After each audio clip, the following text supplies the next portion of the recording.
శ్రీమాత్రే నమః. దసరా నవరాత్రులు అక్టోబర్ 3వ తేదీన ప్రారంభమై అక్టోబర్ 12తో ముగుస్తాయి.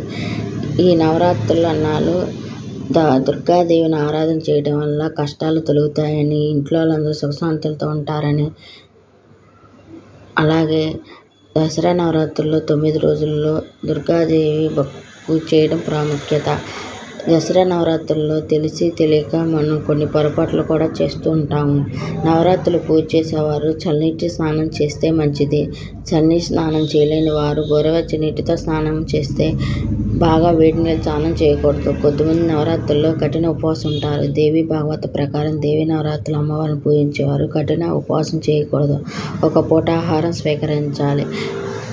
దేవీ నవరాత్రులు ఉపవాసం ఉండేవారు మంచం మీద పడుకోకూడదు. అలాగే పరుపు మీద కూడా పడుకోకూడదు. వయసు సహరించిన వాళ్ళు మాత్రం, ఆరోగ్యం బాగోలేని వారు మాత్రం, వయసు పడిపోయిన వారు మాత్రం మంచం మీద పడుకోవచ్చు. కానీ పాత దుప్పటి తీసేసి కొత్త దుప్పటి పడుచుకోవాలి. ఇలా చేస్తే దోషం ఉండదు.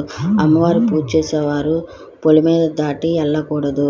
నవరాత్రులు ఉపవాస దీక్ష చేసి ప్రశాంతంగా ఉండాలి. ఎవరి మీద కోపపడదు, గట్టిగా అరవకూడదు, పెద్దలను తిట్టడం చేయకూడదు. ఇలా చేస్తే పూజా ప్రతిఫలం దక్కదని దేవి భాగవతంలో చెప్పడం జరిగింది. పిల్లలు గడప మీద కూర్చుని జుట్టు దువ్వుకోకూడదు. అలాగే జుట్టు ఎరబోసుకుని ఇంట్లో తిరగకూడదు. ఇలా చేస్తే అమ్మవారి అనుగ్రహం తగ్గిపోతుంది.